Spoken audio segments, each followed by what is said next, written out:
ನಮಸ್ಕಾರ.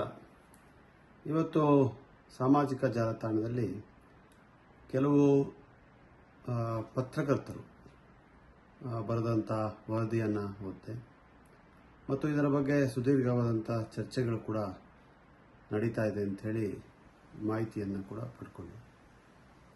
ಕಳೆದ ವರ್ಷ ನಡೆದಂಥ ಕಾವೇರಿ ಸಂಕ್ರಮಣ ಹಬ್ಬದ ಸಂದರ್ಭದಲ್ಲಿ ಭಾಗಮಂಡಲದಿಂದ ತಲಕಾವೇರಿಗೆ ಭಕ್ತಾದಿಗಳು, ಅದು ಹೆಚ್ಚಾಗಿ ವೃದ್ಧರು ಮತ್ತು ಅನಾರೋಗ್ಯದಿಂದ ಬಳಲ್ತಾ ಇರುವಂಥವರು, ಮೇಲೆ ಹತ್ತಲಿಕ್ಕೆ ತೊಂದರೆ ಆಗುವಂಥವರಿಗೆ ಉಚಿತವಾಗಿ ಬಸ್ ಪ್ರಯಾಣಕ್ಕೆ ಅವಕಾಶವನ್ನು ಮಾಡಿಕೊಡಿ, ಬಸ್ಸನ್ನು ಉಚಿತವಾಗಿ ನೀಡಿ ಅಂತ ಹೇಳುವಂಥ ಒಂದು ಮನವಿ ನನಗೆ ಬಂದಿತ್ತು.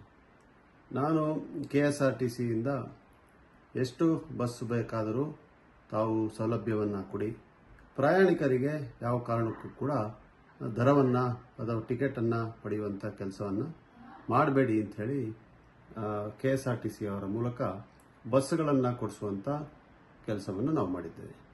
ಆದರೆ KSRTC ಚಾಲನೆ ಮಾಡಿದಂಥ ಬಸ್ಗಳಿಗೆ ಒಂದು ಕಾರ್ಪೊರೇಷನ್, KSRTC ಎಂದು ಕಾರ್ಪೊರೇಷನ್, ಇವತ್ತು ನಾವು ಕೊಡ್ತಾ ಇರುವಂಥ ಶಕ್ತಿ ಯೋಜನೆ ಕೂಡ ಉಚಿತವಾಗಿ ಮಹಿಳೆಯರಿಗೆ ಬಸ್ ಪ್ರಯಾಣಕ್ಕೆ ಅವಕಾಶ ಮಾಡಿಕೊಟ್ಟಿದ್ರು.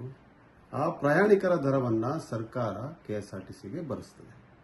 ಇದು ಕಾನೂನಿನಲ್ಲಿ ನಡಿಬೇಕಾಗಿರುವಂಥ ಪ್ರಕ್ರಿಯೆ.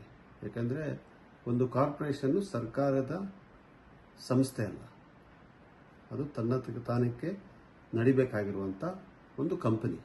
ಅದರಿಂದ ಅವರಿಗೆ ದರವನ್ನು ಕೊಡುವಂಥದ್ದು ಮತ್ತು ಭರಿಸುವಂಥದ್ದು ಸರ್ಕಾರ ಮಾಡ್ತದೆ, ಪ್ರಯಾಣಿಕರಿಗೆ ಉಚಿತವಾಗಿ ಅದನ್ನು ಕೊಡ್ತಾರೆ. This is a policy. ಅದರಂತೆ KSRTC ಅವರು ನೀಡಿದಂಥ ಎಲ್ಲ ಬಸ್ಗಳಲ್ಲಿ ಭಕ್ತಾದಿಗಳಿಗೆ ಯಾರಿಗೂ ಕೂಡ ಯಾವುದೇ ರೀತಿಯಾದಂಥ ಟಿಕೆಟ್ ಪಡೆಯುವಂಥ ಅವಕಾಶವಿಲ್ಲದೆ ಉಚಿತವಾಗಿ ಭಾಗಮಂಡಲದಿಂದ ತಲಕಾವೇರಿಗೆ ಪ್ರಯಾಣ ಮಾಡಲಿಕ್ಕೆ ನಾವು ಕಳೆದ ಬಾರಿ ಅವಕಾಶವನ್ನು ಮಾಡಿಕೊಟ್ಟಿದ್ವಿ. ಆದರೆ ಅದರ ದರವನ್ನು ಭರಿಸಲೇಬೇಕಲ್ವಾ KSRTCಗೆ. ಅದನ್ನು ಭರಿಸುವಂಥ ಕೆಲಸವನ್ನು ನೀರಾವರಿ ನಿಗಮದಿಂದ ನೀಡಿದಂಥ ಹಣದಿಂದ, ಅಂದರೆ ಕಾವೇರಿ ಸಂಕ್ರಮಣದ ಆಚರಣೆಗಿಂತ ವಿಶೇಷ ಅನುದಾನವನ್ನು ನೀರಾವರಿ ನಿಗಮದಿಂದ ನಮಗೆ ನೀಡಿತ್ತು. ಅದು ಡೆಪ್ಯೂಟಿ ಕಮಿಷನರ್ ಅವರ ಖಾತೆಯಲ್ಲಿ ಹಣ ಜಮಾ ಆಗಿರೋದ್ರಿಂದ ಅದರಿಂದ 1,80,000 ರೂಪಾಯಿಯನ್ನು KSRTCಗೆ ಎಷ್ಟು ಪ್ರಯಾಣಿಕರು ಅದನ್ನು ಬಳಸಿದ್ದಾರೋ ಅದಕ್ಕೆ ತಕ್ಕಂಥ ಲೆಕ್ಕವನ್ನು ಪಡೆದು ಜಿಲ್ಲಾಧಿಕಾರಿಗಳು ನೀಡಿರುತ್ತಾರೆ. ಇದನ್ನು ತಿರುಚಿ ಭಕ್ತಾದಿಗಳ ಹಣವನ್ನು ಭಂಡಾರದಿಂದ ಪಡೆದು ಕೊಟ್ಟಿರುವಂಥ ರೀತಿಯಲ್ಲಿ ಬಿಂಬಿಸುವಂಥ ಒಂದು ಪ್ರಯತ್ನ ಏನಿದೆಯಲ್ಲ, ಇದಕ್ಕಿಂತ ಒಂದು ಕೀಳುಮಟ್ಟವಾದಂಥ ರಾಜಕಾರಣ ಇರಲಿಕ್ಕೆ ಸಾಧ್ಯ ಅಲ್ಲ. ಹಾಗೂ ಪತ್ರಿಕಾ ಉದ್ಯಮಕ್ಕೆ ಇವತ್ತು ಕಲಂಕ ತರುವಂಥ ಕೆಲಸವನ್ನು ಮಾಡಿದ್ದಾರೆ. ಅದರಿಂದ ನಾನಿಷ್ಟೇ ತಮ್ಮಲ್ಲೆಲ್ಲ ಮನವಿಯನ್ನು ಮಾಡಿಕೊಳ್ತಾ ಇದ್ದೀನಿ. ಉಚಿತವಾಗಿ ಪ್ರಯಾಣಿಕರಿಗೆ ಅವಕಾಶ ಮಾಡಿಕೊಟ್ಟಿರುವಂಥ ಒಂದು ಯೋಜನೆಯನ್ನು ನಾವು ಕಳೆದ ಬಾರಿ ಜಾರಿಗೆ ತಂದಿದ್ದೇವೆ. ಆದರೆ KSRTC ಬಸ್ಗಳಿಗೆ ಜಿಲ್ಲಾಧಿಕಾರಿಗಳು ನೀರಾವರಿ ನಿಗಮದಿಂದ ಸಂಕ್ರಮಣದ ಆಚರಣೆಗೆ ಬಂದಂಥ ಹಣದಿಂದ ದರವನ್ನು ಭರಿಸಿದ್ದಾರೆ. ಇದೇ ರೀತಿ ಇವತ್ತು ಶಕ್ತಿ ಯೋಜನೆ ಕೂಡ ಸರ್ಕಾರದ ಮಹತ್ವಾಕಾಂಕ್ಷಿಯಾದಂಥ ಯೋಜನೆ ಕೂಡ ಇದೇ ರೀತಿ ನಡೀತಾ ಇದೆ.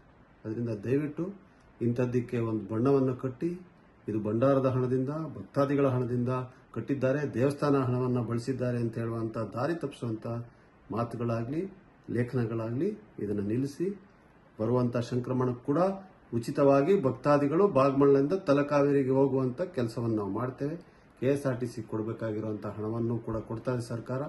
ಆದರೆ ಭಕ್ತಾದಿಗಳ ಮೇಲೆ ಹೊರೆ ಆಗಬಾರ್ದು ಅಂತ ಹೇಳುವಂಥ ಉದ್ದೇಶದಿಂದ ಈ ಒಂದು ಯೋಜನೆಯನ್ನು ರೂಪಿಸಿ ನಾವು ಜಾರಿಗೆ ತಂದಿದ್ದೇವೆ.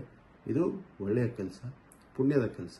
ಭಕ್ತಾದಿಗಳು ಹೋಗಿ ತಲಕಾವೇರಿಯಲ್ಲಿ ತಮ್ಮ ಭಕ್ತಿಪೂರ್ಣವಾದಂಥ ಶ್ರದ್ಧೆಗಳನ್ನು ಮತ್ತು ಪ್ರಾರ್ಥನೆಗಳನ್ನು ಸಲ್ಲಿಸಲಿಕ್ಕೆ ಅವಕಾಶ ಮಾಡಿಕೊಡುವಂಥ ಯೋಜನೆಯನ್ನು ಈ ರೀತಿಯಾಗಿ ಬಿಂಬಿಸಿ ಅದಕ್ಕೊಂದು ಬಣ್ಣ ಕಟ್ಟುವಂಥ ಕೆಲಸ ಏನು ನಡೀತಾ ಇದೆ, ಇದು ಖಂಡನೀಯ. ದಯವಿಟ್ಟು ಇಂಥ ಕೆಲಸಕ್ಕೆ ತಾವ್ಯಾರು ಕೂಡ ಕೈ ಹಾಕಬೇಡಿ. ನೀರಾವರಿ ನಿಗಮದಿಂದ ಈ ಬಾರಿ ಕೂಡ ಕಾವೇರಿ ಸಂಕ್ರಮಣ ಹಬ್ಬಕ್ಕೆ ಹಣವನ್ನು ಕೊಡ್ತೀವಿ ಅಂತ ಹೇಳಿ ಮಾನ್ಯ ಉಪಮುಖ್ಯಮಂತ್ರಿಗಳು ಆಶ್ವಾಸನೆಯನ್ನು ಕೊಟ್ಟಿದ್ದಾರೆ. ಮೊನ್ನೆ ನಡೆದಂಥ ಸಭೆಯಲ್ಲೂ ಕೂಡ ಅವರು ಅದನ್ನು ಘೋಷಿಸಿದ್ದಾರೆ. ಅವರಿಗೆ ಮತ್ತೊಮ್ಮೆ ನಾನು ಧನ್ಯವಾದಗಳನ್ನು ಸಲ್ಲಿಸ್ತೇನೆ. ಶ್ರದ್ಧೆಯಿಂದ, ಭಕ್ತಿಯಿಂದ ತಾಯಿ ಕಾವೇರಿಯ ಹುಟ್ಟು ಅರಿಯುವಂಥ ಆ ಒಂದು ಪುಣ್ಯದ ದಿನವನ್ನು ನಾವೆಲ್ಲರೂ ಕೂಡ ಸೇರಿಸಿ ಆಚರಣೆ ಮಾಡೋಣ. ಆ ತಾಯಿಯ ಆಶೀರ್ವಾದವನ್ನು ಪಡೆಯೋಣ. ಅದನ್ನು ಬಿಟ್ಟು ಬೇರೆ ರೀತಿಯಾಗಿ ಬಿಂಬಿಸಿ ಹೊಟ್ಟೆ ತುಂಬಿಸ್ಕೊಳ್ಳುವಂಥ ಕೆಲಸವನ್ನು ಮಾಡೋದನ್ನ ನಿಲ್ಲಿಸಿ ಅಂತ ಕೇಳಲಿಕ್ಕೆ ಬಯಸ್ತೇನೆ. ನಮಸ್ಕಾರ. ಹೆಚ್ಚಿನ ವಿಡಿಯೋಗಳಿಗೆ ಪ್ರತಿಧ್ವನಿ ಯೂಟ್ಯೂಬ್ ಚಾನೆಲ್ ಸಬ್ಸ್ಕ್ರೈಬ್ ಮಾಡಿ, ಬೆಲ್ ಐಕಾನ್ ಕ್ಲಿಕ್ ಮಾಡಿ.